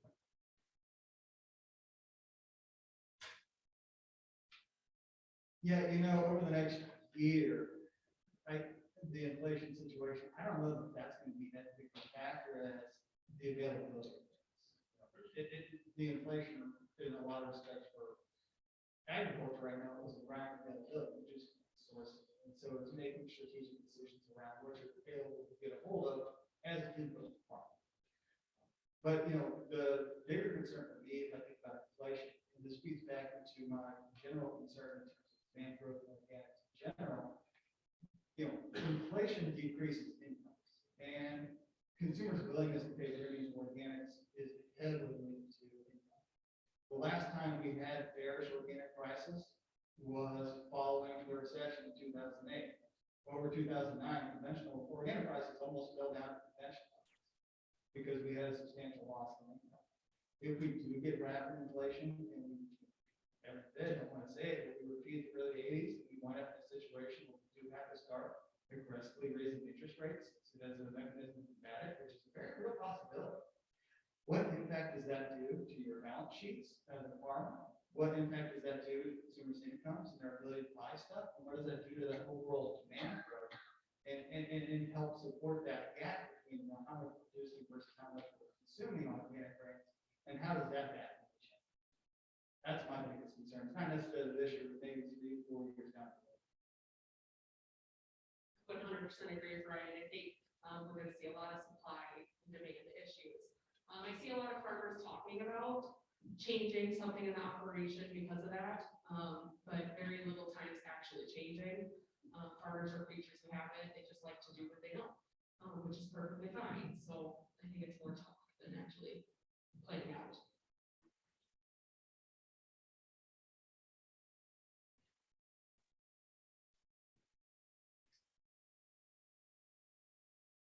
Just a couple of comments and then a couple of questions.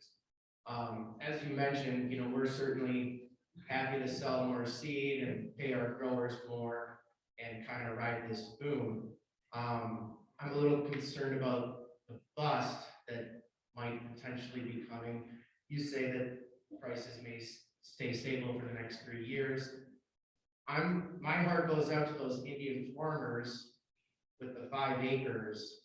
You know, we say India does this and India does that, but I mean, these are thousands of dirt poor farmers. What is their path forward for fighting the corruption in their country? And what is happening with all those soybeans that they're still growing? Where are they? What does supply look like in the future when they potentially start shipping those out again? Well, to start with, I agree with you, I would say there's millions of farmers Indian farmers. We're really close to this livestock. They've never been well rewarded for their organic farming. I told you their premium was about 10%, unless things changed recently.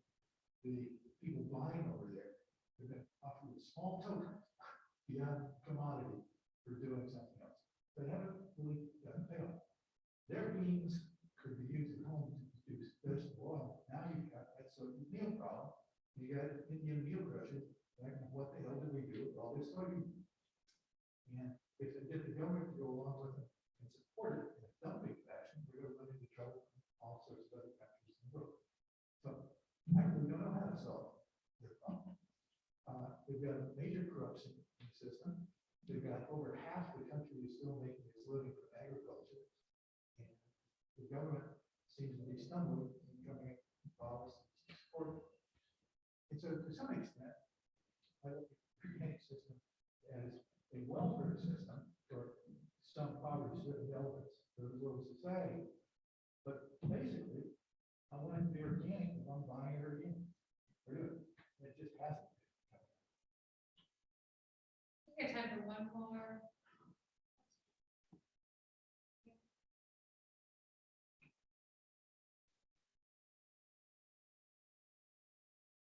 I guess in the regards of fraud, is there other things that are being looked at? I mean, you talked about the Black Sea issue. Is there other fraud things like that that could be on the horizon as far as, or is just the scale of India just unlike anything else? The scale of India overwhelmed everything else. And the institutional veneer to give it protection was unusual in the world. You go to other countries, and I would primarily say Ukraine, Turkey, Brazil, and Argentina, it is mostly individual corruption within a larger system. But it's not under the shelter of the government program. And so I see the NLP being more active in sending people out to talk. I see them being more active in talking to other players who say, do you think anybody's cheated? Can you give me a name that I should go look? I've never seen that before. And that's helpful. Yeah, you know, if you think about the India situation, it's easier to talk about it as the India situation. There's a lot of actual parts to it, right? You have one, which is the anti-dumping tariff, which is, it's substantial, it's nearly 200%, but it's specifically soybean meal. The other half of it being, and if you guys all rewind, 4 years ago, we didn't import that much meal, we imported a crap ton of beans. We stopped importing those beans, we started importing the meat. So once the regulatory hurdle of getting, you know, in theory, getting certification moved up occurs, the flow of beans is very likely to return, even if the doesn't, it's under a tariff. Whether it comes into the US or, and I'm just pure speculation at this point, because I don't know what's going to happen. But you could see a situation which kind of mirrors what we saw in Turkey. We had a situation which there was a substantial crackdown on corn and soybean exports from Turkey. And in that vacuum, basically what we saw was a rise in crack corn exports from Turkey. Because essentially what that allowed them to do, and this is perfectly fair, they were continuing to bring in corn from other countries in their region.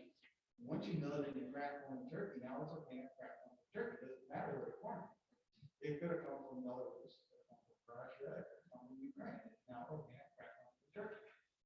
The possibility of India shipping their beans down the coast to Africa or up a little bit back into crushing it somewhere else and exporting meal from there, that's a possibility.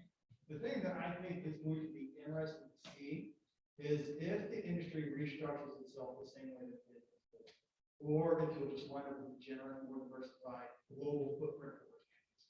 And in some ways, the diversified footprint is better because it's less risky from a single supply perspective. It's more challenging because now you have a lot more neighbors to keep your eye on. So, you know, it really just kind of depends on how the system restructures itself in response to Indian deal activity. All right, well, we are at 10:30, so it's time for our break. I want to give a round of applause to Lynn and Ryan and Nick.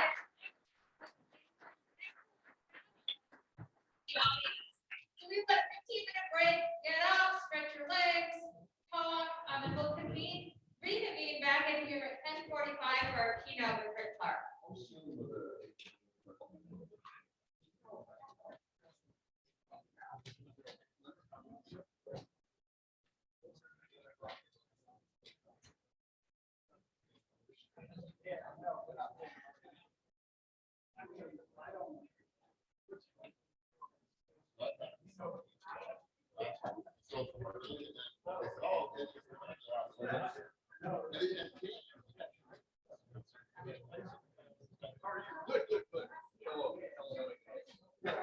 Good.